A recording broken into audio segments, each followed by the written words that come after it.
ಈ podcast series ನಲ್ಲಿ ಬರುವ ಎಲ್ಲಾ ಕಥೆಗಳು ಹೇಳುಗರ ಜೀವನದ ಕಥೆಗಳಾಗಿದ್ದು, ಈ ಕಥೆಗಳಿಗೂ ಪ್ರತಿಧ್ವನಿಗೂ ಯಾವುದೇ ಸಂಬಂಧವಿರುವುದಿಲ್ಲ. ಈ ಕಾರ್ಯಕ್ರಮದ ಉದ್ದೇಶ ಕೇವಲ ಮನೋರಂಜನೆಯಾಗಿದೆಯೇ ಹೊರತು ಯಾವುದೇ ವ್ಯಕ್ತಿ, ಸಂಸ್ಥೆ, ಧರ್ಮ, ಪಂಗಡ ಇತ್ಯಾದಿಗಳನ್ನು ನಿಂದಿಸುವ ಅಥವಾ ಅವಮಾನಿಸುವ ಉದ್ದೇಶವಿರುವುದಿಲ್ಲ. ಹಾಗೆ ನಿಮಗೆ ಈ ಕಾರ್ಯಕ್ರಮದ ಬಗ್ಗೆ ಅನಿಸಿಕೆಗಳಿದ್ದಲ್ಲಿ contact@pratidhwani.com ಗೆ ಇಮೇಲ್ ಮಾಡಿ. ಈ ಪ್ರೀತಿ ಅಂದ್ರೆ ಏನು? ಬನ್ನಿ, ನಿಮ್ಮ ಈ ಪ್ರತಿಧ್ವನಿಯ ಲವ್ ಮ್ಯಾಚ್ ಬಾಕ್ಸ್ 2ನೇ ಸೀಸನ್ನಲ್ಲಿ ಕೂಡ ಈ ಪ್ರಶ್ನೆಗೆ ಉತ್ತರ ಹುಡ್ಕೋ ಪ್ರಯತ್ನ ಮಾಡ್ತಾ ಸಾಗೋಣ. ನೀವು ಕೇಳ್ತಾ ಇದ್ದೀರಾ ಲವ್ ಮ್ಯಾಚ್ ಬಾಕ್ಸ್. ಹಾಗೆ ನಾನು ನಿಮ್ಮ ಜೊತೆ ಚೇತನ್ ನಾರಾಯಣ ಸ್ವಾಮಿ. ನಾನೇನು ಹೇಳ್ಕೊಳ್ತಾ ಇರ್ಲಿಲ್ಲ ಮುಂಚೆ. ನನಗೆ ನೀನ್ ಇಷ್ಟ ಅಥವಾ ಐ ಲವ್ ಯು ಅನ್ನೋದು ವರ್ಡ್ಸ್ ಒಂದು ಮೂಮೆಂಟ್ ತನಕ ನಾವು ಹೇಳೇ ಇರಲಿಲ್ಲ. 30 minutes or 1 hour ಡೈಲಿ ನಾವು ಮಾತಾಡಿದ್ರೆ ಜಾಸ್ತಿ. ನನ್ನ ಹುಡುಗಿಗೆ ಏನಾಗ್ತಾ ಇರ್ಬೋದು ಅಂತ ಹೇಳ್ಬಿಟ್ಟು ನಾನು ಅವಾಗಿಂದ ಒಂದ್ ಸ್ವಲ್ಪ ಅದು ಇಂಟ್ರೆಸ್ಟ್ ಅಲ್ಲಿ ನನಗೆ ಸ್ವಲ್ಪ ಲೈಟ್ ಆಗಿ ಜಾಸ್ತಿ ಆಗ್ತಾ ಬಂತು. ಲೈಟ್ ಆಗಿ ನನ್ಗೆ ಇಷ್ಟ ಆಗ್ತಾ ಹೋದ್ರು ಇವರು. ನೈಟ್ ಬಸ್ಸಲ್ಲಿ ಹತ್ತಾದ್ಮೇಲೆ ಅವಳಿಗೆ ನಾನು first time I love you ಅಂತ ಮೆಸೇಜ್ ಕಳಿಸಿದ್ದು. ಅವಾಗ ನಾನು ಒಂದು ಹಗ್ ಕೊಟ್ಟೆ. ಸೊ ಅದು ತುಂಬಾ ಮೆಮೊರೇಬಲ್ ನನಗೆ. ತುಂಬಾ ಇಷ್ಟ ಆಗ್ತಾ ಇದ್ದೀರಾ ಇತ್ತೀಚೆಗೆ, ಐ ಲವ್ ಯು ಅಂತ ಹೇಳಿದೆ. ಮೆಸೇಜ್ ಹಾಕಿದ್ರು ಐ ಲವ್ ಯು ಟು ಅಂತ.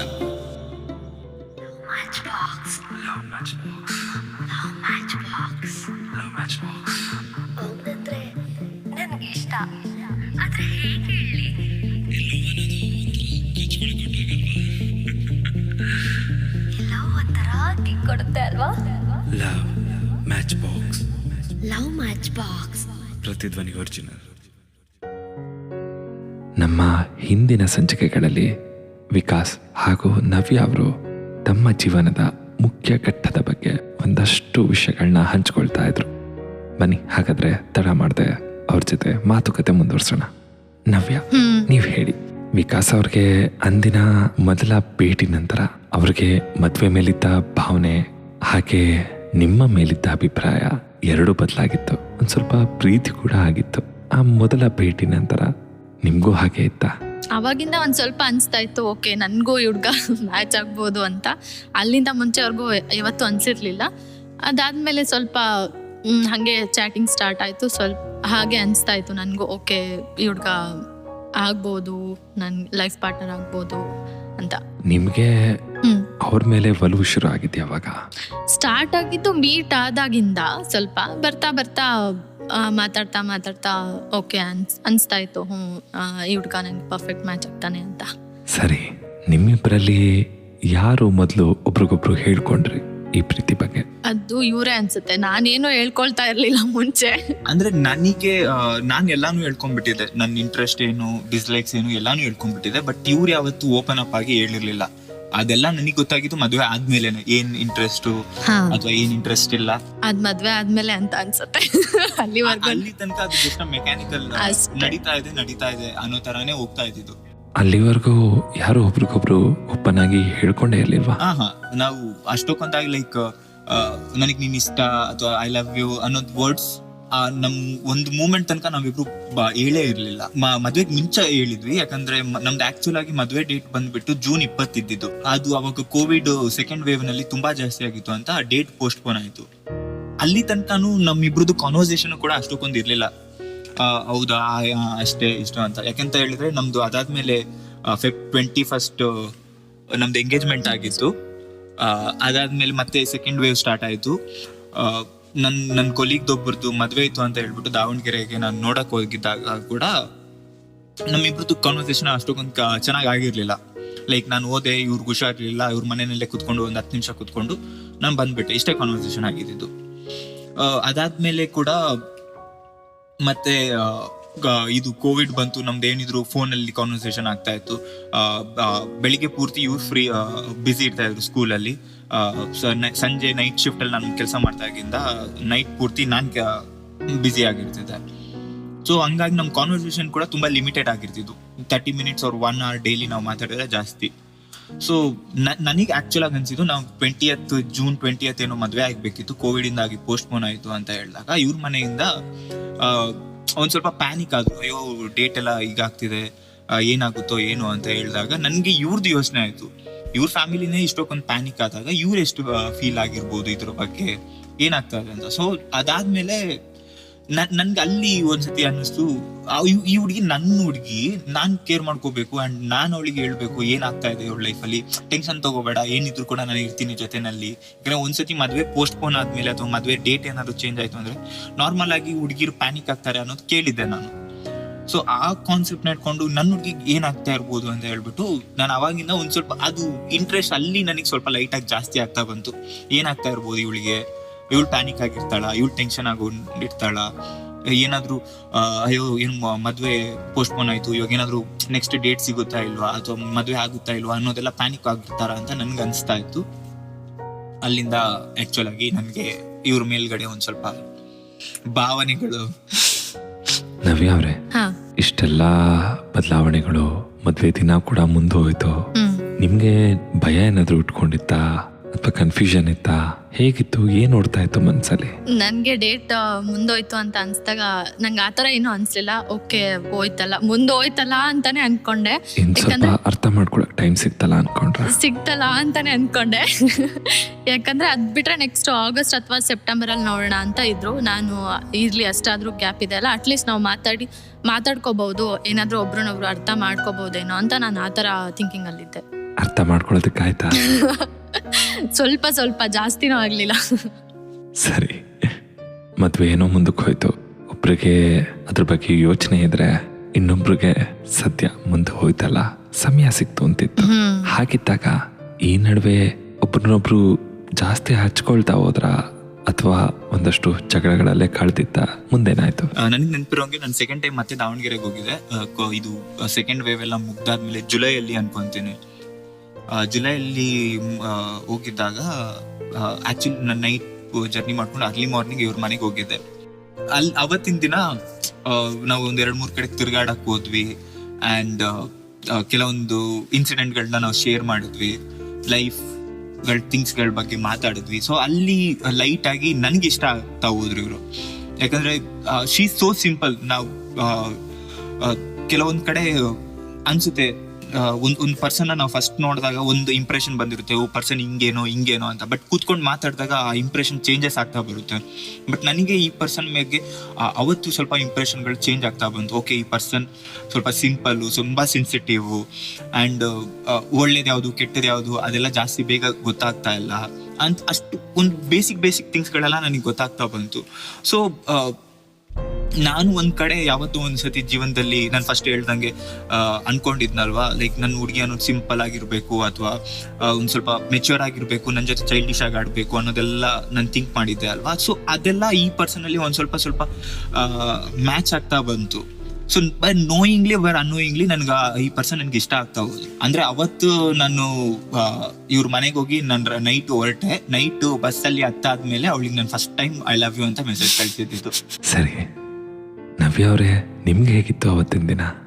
ನನ್ಗೆ ಅವ್ರು ಅವತ್ತು ಬಂದಿದ್ದು ಆಕ್ಚುಲ ಖುಷಿ ಅನ್ಸ್ತಾ ಇತ್ತು. ಏನೋ ಹತ್ರ ಅವತ್ತು ನೈಟಿಂದ ಇನ್ಸಿಡೆಂಟ್ ಹೇಳ್ಬೇಕಂದ್ರೆ, ನೈಟ್ ಅವ್ರು ಹೊರಟ್ರು ಹೋಗ್ತೀನಿ ಅಂತ ಹೇಳಿ, ಅವಾಗ ನಾನು ಒಂದು ಹಗ್ ಕೊಟ್ಟೆ. ಸೊ ಅದು ತುಂಬಾ ಮೆಮೊರೇಬಲ್ ನನ್ಗೆ. ಆಮೇಲೆ ಅವರು ಇನ್ನೊಂದ್ ಸ್ವಲ್ಪ ಹೊತ್ತಿಲ್ಲೇ ಇರ್ಬೋದಾಗಿತ್ತು, ಇನ್ನೊಂದಷ್ಟು ಸಮಯ ಕಳಿಬೋದಾಗಿತ್ತು ಅವ್ರ ಜೊತೆ. ಹೌದು, ಅವ್ರಿಗೆ ಹೊರಟೋದ ತಕ್ಷಣ ಒಬ್ಳೆ ಆಗೋಗ್ತೀನಿ ಅನ್ನೋ ತರ ಎಲ್ಲ ಫೀಲಿಂಗ್ ಶುರು ಆಗಿತ್ತಾ? ಇನ್ನೊಂದ್ ಸ್ವಲ್ಪ ಹೊತ್ತು ಇರ್ಬೋದಿತ್ತು ಅಂತಾನೆ ಅನ್ಸ್ತಾ ಇತ್ತು ಜೊತೆನಲ್ಲಿ. ಯಾಕಾದ್ರೂ ಹೋದ್ರು ಅಂತ ಅನ್ಸ್ತಾ ಇತ್ತು. ಅದಾದ್ಮೇಲೆ ಅದೇ ಮೆಸೇಜ್ ಕಳ್ಸಿದ್ರು, ಖುಷಿ ಆಯ್ತು ಅದ್ ನೋಡಿ. ರಿಪ್ಲೈ ಕೂಡ ಮಾಡಿದೆ. ಅಲ್ಲಿ ಏನ್ ಮಾಡಿರ್ಬೇಕು ಇವಾಗ ಯಾವ್ದಾದ್ರು ಪರ್ಸನ್ ಐ ಲವ್ ಯು ಅಂತ ಹೇಳಿದ್ರೆ ರಿಪ್ಲೈ ಏನ್ ಮಾಡಿರ್ಬೇಕು?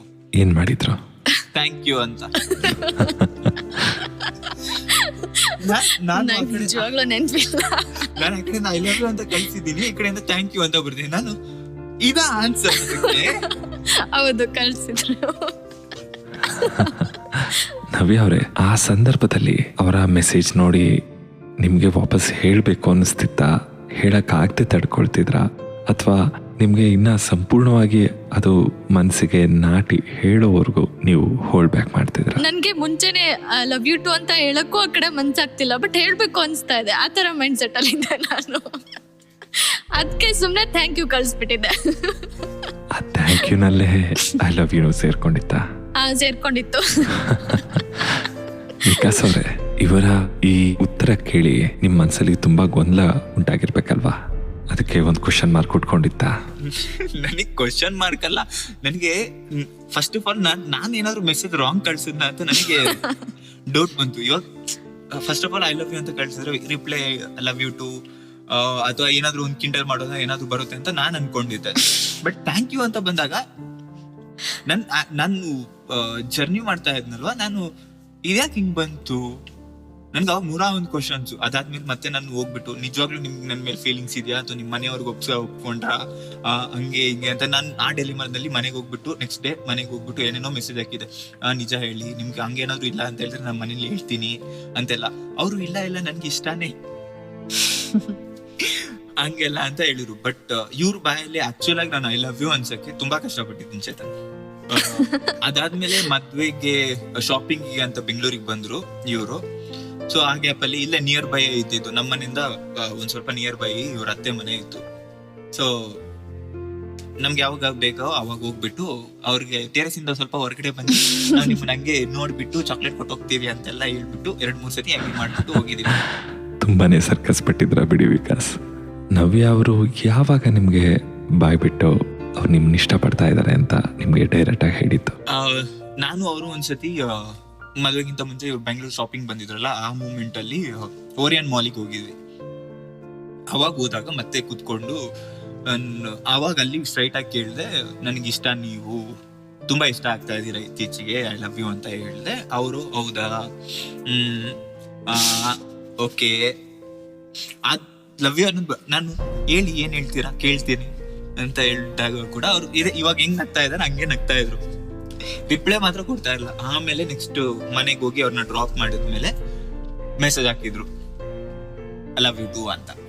ನವ್ಯ ಅವರೇ, ಒಂದು ಐ ಲವ್ ಯು ಹೇಳ್ಬೇಕಾದ್ರೆ ಸುಮ್ಮನೆ ಏನೋ ಹೇಳ್ತಾರ, ಅದು ನಿಜವಾಗ್ಲೂ ನಿಮ್ಗೆ ಅದು ಫೀಲ್ ಆಗ್ತಿದ್ಯಾ? ನಿಮ್ಗೆ ನಿಜವಾಗ್ಲೂ ಅವರು ಸಂಪೂರ್ಣವಾಗಿ ಇಷ್ಟ ಆಗಿದಾರ ಅಂತ ಸಮಯ ತಗೊಂಡು ಅದ್ ನಿಮ್ಗೆ ಅರ್ಥ ಆದ್ಮೇಲೆ ಹೇಳ್ಬೇಕು ಅಂತ ಅಷ್ಟು ದಿನ ಕಾದಿದ್ರ? ಹೇಗೆ ಕೇಳಿಸ್ಕೊಂಡು ಅದೇ ನನ್ಗೆ ಇನ್ನೂ ಅದೇ ಡೌಟಲ್ಲೇ ಇದ್ದೆ ನಾನು. ಓಕೆ, ಹುಡುಗ ನನ್ ಪರ್ಫೆಕ್ಟ್ ಮ್ಯಾಚ್ ಆಗ್ತಾನಾ ಇಲ್ಲ, ಇವನ್ ಆಗ್ಬೋದಾ, ಇವನ್ ಆದ್ರೆ ನಾನು ಹೇಗಿರ್ತೀನಿ ಇವನ್ ಜೊತೆನಲ್ಲಿ. ಯಾಕಂದ್ರೆ ಹುಡುಗಿರ್ಗೆ ಮದ್ವೆ ಆಗಿದ ತಕ್ಷಣ ಸಡನ್ ಆಗಿ ಲೈಫೇ ಚೇಂಜ್ ಆಗೋಗುತ್ತೆ. ಇನ್ನು ನಾನು ಅದ್ರಲ್ಲೇನೇ ಇದ್ದೆ, ನಾನು ಹೇಳ್ಬೇಕಾ ಬೇಡವಾ, ಪೂರ್ತಿಯಾಗಿ ನನ್ನ ಮನ್ಸಲ್ಲಿ ಅನ್ಸ್ದಾಗ ನಾನು ಹೇಳಬೇಕು ಅಂತ ಡಿಸೈಡ್ ಆಗಿದ್ದೆ. ಸೊ ಅದಕ್ಕೆ ನಾನು ಏನೂ ಹೇಳಿರ್ಲಿಲ್ಲ, ಇನ್ನು ಲವ್ ಯು ಟು ಆಗಲಿ ಏನೂ ಹೇಳಿರ್ಲಿಲ್ಲ. ಮತ್ತೆ ಹೇಳ್ಬೇಕಂತ ಅನ್ಸ್ದಾಗ ಹೇಳಿದ್ ನಾನು. ತುಂಬಾನೇ ಅರ್ಥಪೂರ್ಣವಾಗಿದೆ. ಸರಿ, ಒಬ್ರ ಮೇಲೆ ಒಬ್ರಿಗೆ ಇದ್ದಿದ್ದ ಪ್ರೀತಿ ಬಗ್ಗೆ ಹೇಳ್ಕೊಂಡಿದ್ದಾಯ್ತು, ಮದ್ವೆ ಡೇಟು ಹಿಂದೆ ಮುಂದೆ ಏನೋ ಆಗ್ತಾ ಇತ್ತು, ಆದ್ರೂ ಕಡೆಗೂ ಮದ್ವೆ ದಿನ ಬಂದಾಯ್ತು. ಹೇಗಿತ್ತು ನಿಮ್ಮ ಮದ್ವೆ ತಯಾರಿ? ಮದ್ವೆ ಹೇಗ್ ನಡೀತು? ಚೇತನ್, ಮದ್ವೆದು ನನ್ನ ಫ್ಯಾಮಿಲಿನಲ್ಲಿ ತುಂಬಾ ಗ್ರ್ಯಾಂಡ್ ಆಗಿ ಮಾಡ್ಬೇಕು, ಯಾಕಂದ್ರೆ ನನ್ ಕಡೆಯಿಂದ ಒಂದ್ ಮದ್ವೆ ಆಯ್ತು ಅಂದ್ರೆ ಒಂದು ಯಾರಾದ್ರು ಮದ್ವೆ ಮುಗ್ದೋಗುತ್ತೆ ಅನ್ನೋದು ಎಲ್ಲಾರ್ದು ಪ್ಲಾನ್ ಇತ್ತು. ನಮ್ಮ ಅಮ್ಮಂಗೆ ಸ್ವಲ್ಪ ಗ್ರ್ಯಾಂಡ್ ಆಗಿ ಮಾಡ್ಬೇಕು ಅದೆಲ್ಲ ಸ್ವಲ್ಪ ಆಸೆ ಇತ್ತು. ಬಟ್ ಕೋವಿಡ್ ಆಗಿರೋದ್ರಿಂದ ಬರೀ 100 ಜನರು ಅಷ್ಟೊಂದು ರೆಸ್ಟ್ರಿಕ್ಷನ್ಸ್ ಮಾಡಿದ್ರು. ಅಂಡ್ ನಾವು ಅವಾಗ ಪ್ರೀ ವೆಡ್ಡಿಂಗ್ ಎಲ್ಲ ಶೂಟ್ ಮಾಡ್ಬೇಕು, ಪ್ರೀ ವೆಡ್ಡಿಂಗ್ ಮಾಡ್ಸೋಣ ಅಂತೆಲ್ಲ ಪ್ಲಾನ್ ಮಾಡಿದ್ವಿ. ಈಗೇನ್ ಕೋವಿಡ್ ಇಂದಾಗಿ ಆಗಿಲ್ಲ. ಆಮೇಲೆ ನಾವು ಕೆಲವೊಂದ್ ಕಡೆ ಶೂಟ್ ಎಲ್ಲ ಮಾಡ್ತಾ ಇದ್ರಿಂದ ಅದಕ್ಕೆಲ್ಲ ಟೈಮ್ ಆಗಿಲ್ಲ. ಅಂಡ್ ಇವರು ಬೆಂಗಳೂರಲ್ಲಿ ಬಂದು ಆ ಟೈಮಲ್ಲಿ ಸ್ಟೇ ಆಗಕ್ಕೆ ಎಕ್ಸಾಕ್ಟ್ ಆಗಿಲ್ಲ, ಟೈಮ್ ಸಿಚುವೇಶನ್ ಎಲ್ಲ ಆಗಿರ್ಲಿಲ್ಲ. ಸೊ ಮದ್ವೆ ಆಗ್ಬೇಕಾದ್ರೂ ಕೂಡ ತುಂಬಾ ಕಡೆ ಅನ್ನಿಸ್ತಾ ಇತ್ತು, ದಿಸ್ ಇಸ್ ನಾಟ್ ನನಗ್ ಬೇಕಾಗಿರೋ ತರ ಮದ್ವೆ ಆಗ್ತಾ ಇದೀನಿ ಅಥವಾ ಈ ತರ ಮದ್ವೆ ಆಗ್ಬೇಕು ಅಂತ ಇದಾಗ್ತಿತ್ತು. ಒಂದ್ ಯಾಕಂತ ಹೇಳಿದ್ರೆ ಒಂದ್ಸತಿ ಡೇಟ್ ಪೋಸ್ಟ್ಪೋನ್ ಆಗೋಗಿತ್ತು. 2 ಸತಿ ಡೇಟ್ ಪೋಸ್ಟ್ಪೋನ್ ಆಗಿತ್ತು ಆಕ್ಚುಲಿ. ಒಂದು ಜೂನ್ ಅಲ್ಲಿ ಬಂತು, ಇನ್ನೊಂದು ಆಗಸ್ಟ್ ಅಲ್ಲಿ ಯಾವ್ದೋ ಒಂದು ಡೇಟ್ ನೋಡಿದ್ರು. ಅವಾಗ ವರಮಹಾಲಕ್ಷ್ಮಿ ಹಬ್ಬ ಆಗಲ್ಲ ಅಂತ ಹೇಳ್ಬಿಟ್ಟು ಲಾಸ್ಟಿಗೆ September 5th ಟೀಚರ್ಸ್ ಡೇ ದಿನ ನಮ್ದು ಡೇಟ್ ಇದಾಯ್ತು. ಅದು ಕೂಡ ಹೆಂಗಾಯ್ತು ಅಂತ ಹೇಳಿದ್ರೆ ನನ್ಗೆ ಇಲ್ಲ ಇನ್ನೊಂದ್ ಸ್ವಲ್ಪ ಪೋಸ್ಟ್ಪೋನ್ ಮಾಡೋಣ, ಇವಾಗ ಇನ್ನು ಕೋವಿಡ್ ಇದೆ ಬೇಡ, ಇನ್ನೊಂದ್ ಸ್ವಲ್ಪ ಪೋಸ್ಟ್ಪೋನ್ ಮಾಡ್ಬಿಟ್ಟು ಇದೆಲ್ಲ ಕ್ಲಿಯರ್ ಆದ್ಮೇಲೆ ಏನು ಭಯ ಇಲ್ಲದೆ ಮದ್ವೆ ಆಗೋಣ. ಇವಾಗಿಲ್ಲ ಅಂತ ಹೇಳಿದ್ರೆ ಯಾರು ಬಂದ್ರು ಮಾಸ್ಕ್ ಹಾಕೊಂಡ್ಲಿ, ಸ್ಯಾನಿಟೈಸರ್ ಇದ್ ಮಾಡ್ಕೊಳ್ಳಿ ಅಂತಾನೆ ಓಡಾಡ್ತಾ ಇರ್ತಾರೆ, ಅಕ್ಕಪಕ್ಕ ಕುತ್ಕೊಂಡ್ ಮಾತಾಡಲ್ಲ, ಅದೆಲ್ಲ ನನ್ನ ತಲೆನಲ್ಲಿ ಓಡ್ತಾ ಇತ್ತು. ಬಟ್ ನಮ್ ಮನೆಯಲ್ಲಿ ಜ್ಯೋತಿಷಿಯವರು ಅದನ್ನೆಲ್ಲ ಒಂದ್ ಸ್ವಲ್ಪ ಜಾಸ್ತಿ ನಂಬ್ತಾರೆ. ಸೊ ಅದ್ ನೋಡಿದಾಗ ಅವರು ಏನೋ ಹೇಳಿದ್ರು, ಲೈಕ್ ಈ ಡೇಟ್ ಅಕಸ್ಮಾತ್ ಮಿಸ್ ಆಯ್ತು ಅಂದ್ರೆ ನೀವು ಮತ್ತೆ ಈ ಹುಡುಗಿನ ಮದ್ವೆ ಆಗೋ ಚಾನ್ಸಸ್ ಇಲ್ಲ, ಈ ಹುಡುಗಿನೇ ಸಿಗಲ್ಲ ಅಂತೆಲ್ಲ ಹೇಳಿದಕ್ಕೆ ನಮ್ಮ ಮನೆಯಲ್ಲಿ ಇಲ್ಲ ಇದೇ ಡೇಟ್ ಅಂತ ಆಗ್ಬಿಡ್ಬೇಕು, ಅದಾದ್ಮೇಲೆ ಮತ್ತೆ ಪೋಸ್ಟ್ಪೋನ್ ಮಾಡೋದು ಬೇಡವೇ ಬೇಡ ಅಂತ ಹೇಳಿದ್ರು. ಸೊ ಲಿಟ್ರಲಿ ಏನು ಅಂತ ಹೇಳಿದ್ರೆ ನನ್ಗೆ ಈ ಪರ್ಸನ್ ಜೊತೆನೆ ಮದುವೆ ಆಗ್ಬೇಕು ಅಂತ ನನಗೆ ತಲೆನಲ್ಲಿ ಇತ್ತು. ಬಟ್ ನನ್ಗೆ ಆ ಡೇಟಿಗೆ ಮದುವೆ ಆಗ್ಬೇಕು ಅನ್ನೋದು ನನಗೆ ಖುಷಿ ಇರ್ಲಿಲ್ಲ. ಸರಿ, ನವ್ಯವ್ರೆ ನಿಮಗೂ ಹಾಗೆ ಇತ್ತಾ? ನನಗೆ ವೆಡ್ಡಿಂಗ್ ಪ್ರಿಪ್ರೇಷನ್ ಅಂತ ಬಂದರೆ ನಾನು ಬೆಂಗಳೂರಲ್ಲೇ ಎಲ್ಲ ಶಾಪಿಂಗ್ ಎಲ್ಲ ಮಾಡ್ಬೇಕಂತ ಹೇಳಿ ಬೆಂಗಳೂರಿಗೆ ಬಂದಿದ್ದೆ. ಅದೆಲ್ಲ ಸ್ವಲ್ಪ ಅರ್ಜೆಂಟಲ್ಲೇ ಒಂದಿನದಲ್ಲೇ ಎಲ್ಲ ಮುಗ್ದೋಗ್ಬಿಡ್ತು. ನನ್ನ ಪ್ಲ್ಯಾನ್ ತುಂಬಾ ಇತ್ತು, ಆ ಥರ ತೊಗೋಬೇಕು, ಬಟ್ಟೆ ಆಗಲಿ ಸ್ಯಾರೀಸ್ ಆಗಲಿ ಅಂತ ಏನೋ ಇತ್ತು. ಬಟ್ ಆ ಥರ ನಂಗೆ ಸಿಗಲಿಲ್ಲ. ಆ್ಯಂಡ್ ಪ್ರೀ ವೆಡ್ಡಿಂಗ್ ಮಾಡಬೇಕು ಅಂತಲೂ ಆಸೆ ಇತ್ತು, ಅದನ್ನು ಕೋವಿಡಿಂದಾಗಿ ಮಾಡೋಕ್ಕಾಗಲಿಲ್ಲ. ಅನ್ಕೊಂಡು ಈ ಥರ ಅನಿಸ್ಲಿಲ್ಲ, ಬಟ್ ಎಲ್ಲ ಸಡನ್ ಆಗಿ ಇದಾಗ್ಬಿಡ್ತು. ಸರಿ, ಮದುವೆ ದಿನ ಹೇಗಿತ್ತು? ಇಟ್ ವಾಸ್ ನನಗೆ ಮ್ಯಾಜಿಕ್ ಅಂತ ಅನ್ನಿಸ್ತು. ಯಾಕೆಂತ ಹೇಳಿದ್ರೆ ಅವತ್ತಿನ 2-3 ದಿನ ಇನ್ಸಿಡೆಂಟ್ ಹೆಂಗ್ ಹೋಯ್ತು, ಏನಾಯ್ತು, ಅದು ಇವಾಗ ರೀಕ್ಯಾಪ್ ಮಾಡಿದ್ರೆ ಇಷ್ಟು ಬೇಗ ಹಾಗೆ ಹೋಯ್ತಾ ಅನಿಸ್ತು. ಯಾಕೆಂತ ಹೇಳಿದ್ರೆ ನನ್ನನ್ನು ಮದುವೆ ಗಂಡು ಮಾಡಿಬಿಟ್ಟು ಕರ್ಕೊಂಡು ಹೋಗಿದ್ದು, ಅಥವಾ ಅಲ್ಲಾಗಿದ್ದು ರಿಸೆಪ್ಷನ್, ಅದಾದ್ಮೇಲೆ ನೆಕ್ಸ್ಟ್ ದಿನ ಮದುವೆ, ಎಲ್ಲಾನು ವಿತಿನ್ ಫ್ಯೂ ಮಿನಿಟ್ಸ್ ಅಲ್ಲಿ ಮುಗ್ದೋಗಿರೋ ತರ ಅನ್ನಿಸ್ತು. ಅಂಡ್ ಆಕ್ಚುಲಿ ನಾವು ಇದನ್ನ ತುಂಬಾ ಸತಿ ಡಿಸ್ಕಸ್ ಮಾಡಿದೀವಿ. ಯಾಕಂದ್ರೆ ಆ ಮದುವೆ ಡೇಟಿಗೆ ನಮ್ಗೆ ಇಬ್ರಿಗೂ ಕೂಡ ಅಯ್ಯೋ ಇಷ್ಟು ಬೇಗ ಆಗ್ತಾ ಇದೆ ಅಲ್ಲ ಅನ್ನೋ ಒಂದು ತಲೆನಲ್ಲೇ ಇದ್ವಿ. ಅಯ್ಯೋ ಇಷ್ಟು ಬೇಗ ಮದುವೆ ಆಗ್ತಾ ಇದೆಯಾ ನಮ್ದು, ಇಷ್ಟು ಬೇಗ ಮದುವೆ ಆಗ್ತಿದ್ಯಾ ನಮ್ದು ಅನ್ನೋದು. ಸೊ ಇಬ್ರು ಕೂಡ ನಾವು ಟು ಬಿ ಫ್ರಾಂಕ್ ಆಗಿ ಹೇಳ್ಬೇಕು ಅಂದ್ರೆ ಇಬ್ರು ಅಷ್ಟೊಕ್ಕೊಂದು ಎಂಜಾಯ್ ಮಾಡಿರ್ಲಿಲ್ಲ ನಮ್ಮಿಬ್ರು ಮದುವೆನ. ಆಗ್ತಾ ಇದೀವಿ ಅಷ್ಟೇ ಅಂತ. ಯಾಕಂದ್ರೆ ಅದು 2 ಸತಿ ಕ್ಯಾನ್ಸಲ್ ಆದ್ಮೇಲೆ 3ನೇ ಸತಿ ಜೋಶ್ ಅನ್ನೋದು ಹೋಗ್ಬಿಟ್ಟಿತ್ತು, ಆ ಫೀಲಿಂಗೇ ಇರ್ಲಿಲ್ಲ. ಇದೊಂದು ಆಗೋಗ್ಲಿ ಲಿಟ್ರಲ್ ನನ್ಗಂತೂ ಹಂಗ ಅನ್ಸಿತ್ತು. ಅಂಡ್ ನಾನು ಇವ್ರಿಗೆ ಕೇಳಿದಾಗ್ಲೂ ಕೂಡ ಅಯ್ಯೋ ಆಗ್ತಾ ಇದೀವಲ್ಲ, ಬಿಟ್ಬಿಡೋಣ ಆ ಕಡೆ ಈ ಮದ್ವೆ, ನಾವು ಇದನ್ನ ಮುಗ್ದೋಗ್ಬಿಡ್ಲಿ, ಆಮೇಲೆ ಮುಂದೆ ನೋಡೋಣ ಅನ್ನೋ ತರ ಇಬ್ರಿಗೂ ಫೀಲ್ ಆಗೋಗಿತ್ತು ಅವಾಗ. ನಮ್ಮಿಬ್ರಿಗೆ ಚೆನ್ನಾಗಿ ಅನಿಸ್ತಾ ಇತ್ತು ಫೋಟೋಸ್ ಹಾಕೊಳ್ಳೋಕ್ಕೆ. ಬಟ್ ಅವ್ರು ಬಿಡ್ತಾ ಇರ್ಲಿಲ್ಲ, ಬೇಗ ಬನ್ನಿ ಊಟ ಖಾಲಿಯಾಗಿ ಹೋಗುತ್ತೆ ಅಂತ ಅವ್ರು ಫೋರ್ಸ್ ಮಾಡ್ತಾ ಇದ್ರು. ಕೋವಿಡ್ ರೆಸ್ಟ್ರಿಕ್ಷನ್ಸ್ ಇತ್ತಲ್ಲ. ಅಂಡ್ ಅವಾಗ ಇನ್ನೂ ಒಂದು ಇನ್ಸಿಡೆಂಟ್ ಆಯ್ತು ಅಂತ ಹೇಳಿದ್ರೆ, ಯಾರೋ ಮಧ್ಯದಲ್ಲಿ ಪೊಲೀಸ್ನವ್ರು ಯಾರೋ ಬಂದ್ರು, ನಾವು ಫೋಟೋ ಸೆಷನ್ ಎಲ್ಲ ಮಾಡ್ಬೇಕಾದ್ರೆ ಅವ್ರು ಬಂದ್ಬಿಟ್ಟು ಯಾಕೆ ಮಾಡ್ತಾ ಇದ್ದೀರಾ, ರೆಸ್ಟ್ರಿಕ್ಷನ್ಸ್ ಇದೆ ಹಂಗೆ ಹಿಂಗೆ ಅಂತೆಲ್ಲ ಮಾತಾಡ್ತಾ ಇದ್ರು. ಸೊ ಫ್ಯಾಮಿಲಿ ಅವರೆಲ್ಲ ಅವಾಗ ಇನ್ನೂ ಒಂದ್ ಸ್ವಲ್ಪ ಜಾಸ್ತಿ ಎದುರುಕೊಂಡು ನೆಕ್ಸ್ಟ್ ಡೇಗೆ ಏನ್ ಮಾಡೋದು, ಹಿಂಗೆ ಆದ್ರೆ ನೆಕ್ಸ್ಟ್ ಟೈಮ್ ಅವ್ರು ಬಂದಿರೋರು ಹಿಂಗೆ ಆಯ್ತು ಅಂತ ಹೇಳಿ ನೀವು ಫ್ಯೂ ಥಿಂಗ್ಸ್ ನ ಫಾಲೋ ಮಾಡ್ತಾ ಇಲ್ವೇನೋ ಅಂತೆಲ್ಲ ನೋಡಕ್ ಬಂದಿದ್ದೀವಿ ಅಂತ ಹೇಳಿದ್ರು ಅವರು. ಸೊ ಅವ್ರು ಬಂದಾಗ ಒಂದು ಪ್ಯಾನಿಕ್ ಅನ್ನೋದು ಮದುವೆ ಮನೆಯಲ್ಲಿ ಇದ್ದಾಗ ಎಲ್ಲರೂ ಒಂದ್ ಸ್ವಲ್ಪ ಪ್ಯಾನಿಕ್ ಆಗಿದ್ರು, ನೆಕ್ಸ್ಟ್ ಡೇ ಏನಾಗುತ್ತೋ ಏನೋ ಅಂತ. ಸೊ ಇದೆಲ್ಲ ನಡೀತಾ ಇತ್ತು ಒಂದ್ ಕಡೆ. ಬಟ್ ಇನ್ನೊಂದ್ ಕಡೆ ನಾವಿಬ್ರು ನಮ್ ಝೋನಲ್ಲೇ ಇದ್ವಿ. ಈ ಕತೆ ಇಲ್ಲಿಗೆ ಮುಗ್ದಿಲ್ಲ, ಇನ್ನೂ ಸುಮಾರು ವಿಷಯಗಳನ್ನ ತಿಳ್ಕೊಳ್ಳೋದು ಬಾಕಿ ಇದೆ. ಅದಕ್ಕಾಗಿ ನಮ್ಮ ಮುಂದಿನ ಸಂಚಿಕೆ ನಿಮ್ಗಾಗಿ ಕಾಯ್ತಾ ಇದೆ. ನಾಳೆ ಮತ್ತೊಂದು ಸಂಚಿಕೆ ಹೊರ ಬರ್ತಾ ಇದೆ, ಹಾಗೆ ಅದನ್ನ ಕೇಳೋದನ್ನ ಮಾತ್ರ ಮರಿಬೇಡಿ. ನಿಮಗೂ ನಿಮ್ಮ ಕಥೆನ ನಮ್ಮ ಜೊತೆ ಹಂಚ್ಕೊಳ್ಬೇಕು ಅನ್ನೋ ಇಚ್ಛೆ ಇದ್ರೆ ನಮಗೆ ವಾಟ್ಸಪ್ ಮಾಡಿ 9481704305. ಈ ಸಂಚಿಕೆಯ ಸಂಭಾಷಣೆ ಬರೆದಿರೋರು ಚೇತನ್ ಹಾಗೂ ವಿಕಾಸ್ ಅವರು, ಸಿಂಗಲ್ ಸುಂದರ ಆಗಿ ವಿಕಾಸ್ ಮಂಜುನಾಥ್ ಅವರು, ಹಾಗೆ ಪಂಪಾಪಣ್ಣನಾಗಿ ಮಹೇಶ್ ಅವರು ಅದ್ಭುತವಾಗಿ ಮನರಂಜಿಸಿದ್ದಾರೆ. ಹಾಗೆ ಪ್ರತಿಧ್ವನಿಯ ಮತ್ತಷ್ಟು ಪಾಡ್ಕಾಸ್ಟ್ ಕೇಳೋದಕ್ಕೆ ವಿಸಿಟ್ ಮಾಡಿ podcast.pratidhwani.com. ಹಾಗೆ ಸಂಗೀತ ಕಲಿಯೋದಕ್ಕಾಗಲಿ, ಫೋಟೋಗ್ರಫಿ, ಇವೆಂಟ್ ಮ್ಯಾನೇಜ್ಮೆಂಟ್, ಈ ರೀತಿಯ ಮತ್ತಷ್ಟು ಸರ್ವಿಸ್ನ ನೀವು ಪಡಿಬೋದು. ಅದಕ್ಕಾಗಿ ನಮಗೆ ವಾಟ್ಸಪ್ ಮಾಡ್ಬೋದು 9481704305. ಇಷ್ಟನ್ನ ಹೇಳ್ತಾ ಸೈನಿಂಗ್ ಆಫ್, ಚೇತನ್ ನಾರಾಯಣ ಸ್ವಾಮಿ.